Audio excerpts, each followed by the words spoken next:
हम बदरूहों को किस तरह पहचानें? बाइबल बदरूहों के नाम के मुतल्लिक क्या कहती है? मैं हूं आपका होस्ट शाहिद टोनी और आप देख रहे हैं Peace TV and CNS news.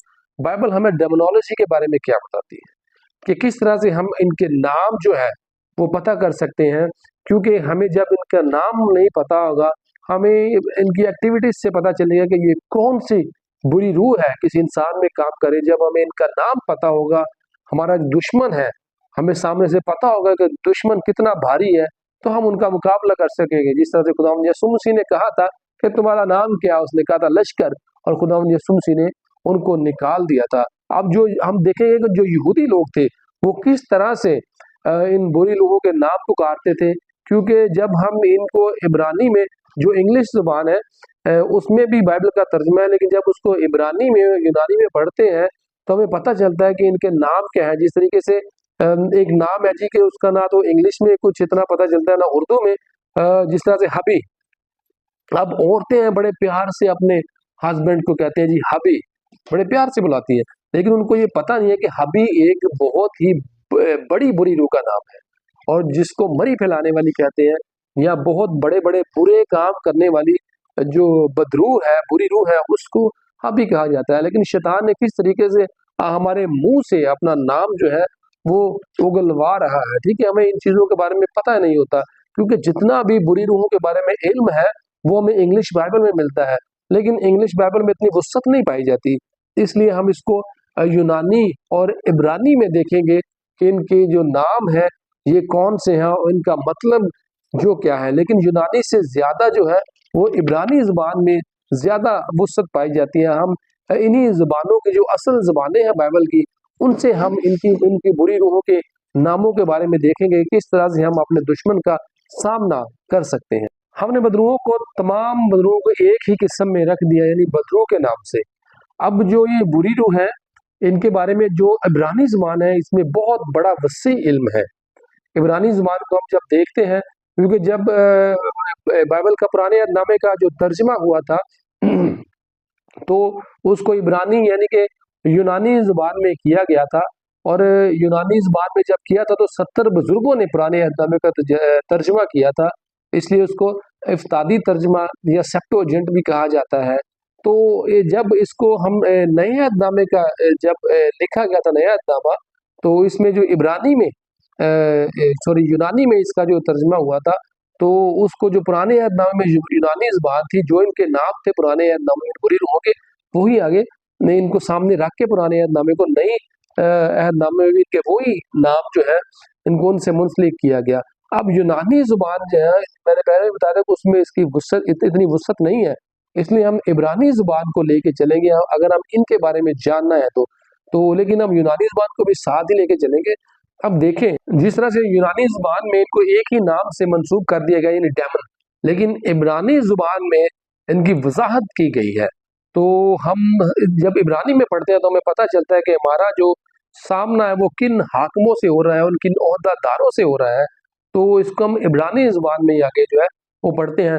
देखिए, कुछ इस तरह से होते हैं जी, कुछ बुरी रूहें काम करते, जैसे हस्बैंड और वाइफ में, जो मियाँ बीवी और मियाँ बीवी होते हैं, उनके दरमियान में कोई औरत आ जाती है, ठीक है, या मियाँ बीवी के दरमियान में कोई मर्द आ जाता है, तो वो कौन सी बुरी रूह है? अक्सर हम फिल्मों में देखते हैं कि जहाँ पे बुरी रूह होता है वहां से रोने की आवाजें आती है, तो ये कौन सी बुरी रूह है? अब रोने की आवाज क्यों आ रही है, कौन सी रूह है? आज हम बाइबल मुकद्दस की आयात से देखेंगे और इनको समझने की कोशिश करेंगे। कभी लोग एक ही दिन में जो है बीमार पड़ जाते हैं, अब दिन के वक्त हमला करने वाली जो बुरी रूह है वो कौन है? देखिए, मैं यहाँ पे जो इन शैतान में इब्लीस का उसका नाम ऊंचा करने के लिए नहीं ये सारा कुछ आपको बता रहा, बल्कि इनके साथ जो मुकाबला है, हमारे दुश्मनों के साथ हमारा मुकाबला है, इनमें हमने अपने आप को कामल किस तरीके से बनाना है। तो सबसे पहली टर्म जो है वो है जी रफाहीम, यानी निफ्लेंस।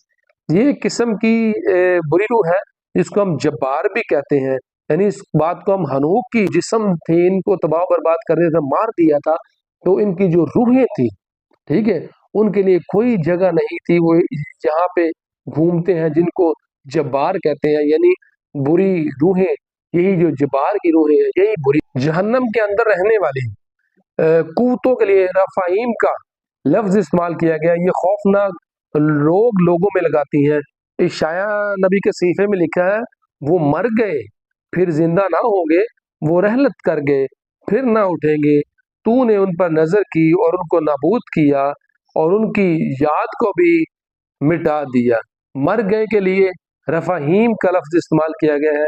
यहूदी नबी बताते हैं कि जो शैतान की पूजा करते हैं, यानी शैतान के चर्च वाले लोग, वो ये दावा करते हैं कि वो बुरी रूहों को अपने कब्जा में कर लेते हैं और उन खौफनाक और बुरी रूहों को जहन्नम में से भी अपने इल्म से उन्होंने बुला लिया था। जो लोग जहन्नम में जाते हैं वो इन्हीं के कब्जे में आ जाते हैं और वो इन्हीं के कब्जे में पड़े रहते हैं। ये रफाहीम इन लोगों की रूह को हमेशा अजीयतें देते हैं और खुदावंद यसुम मसीह ने कहा था कि वहाँ रोना और दांतों का पिसना होगा और तुम भूल कर भी वहां ना जाना। आजकल कुछ लोग ऐसे आ गए हैं जो कहते हैं कि खुदा मेहरबान है, वो कभी किसी को जहन्नम में नहीं भेजेगा। मैं आपको बता दूं कि बाइबल में कहीं भी ऐसा नहीं लिखा हुआ। देखिए, हम दूसरे पत्रस में देखते हैं, क्योंकि जब खुदा ने गुनाह करने वाले फरिश्तों को ना छोड़ा बल्कि जहन्नम में भेजकर तरीक गारों में डाल दिया ताकि अदालत के दिन तक हरास में रहे। जब खुदा ने इन फरिश्तों को ना बख्शा तो इंसान कहाँ आता है। मिसाल की किताब में हम देखते हैं, जो फहम की राह से भटकता है मुर्दों के गौल में पड़ा रहेगा। जो कोई मर्द किसी औरत से जना करता है वो मरे हुओं में शामिल होने के लिए जा रहा है, वो रफाहीमियों में फंस जाता है। पलूस कहता है कि जनाकार अपने ही जिस्म के साथ बुरा करता है और अपने जिस्म के खिलाफ गुनाह करता है। हमारा बदन पाक रूह का मस्कन है, हमें इसे बुरी रूहों का मस्कन नहीं बनाना। और जो कोई अपनी सरहद को पार करेगा वो नहीं जानता कि वहाँ मरे हुए पड़े हैं, रफाहीम ताक में बैठे हैं। और जो कोई मर्द किसी औरत के साथ जना करता है या किसी शादीशुदा औरत के साथ जना करता है वो मरे हुए में शामिल होने के लिए जा रहा है। जो खुदावंद यसुम मसीह के पास औरत लाई गई थी वो भी शादीशुदा औरत ही थी।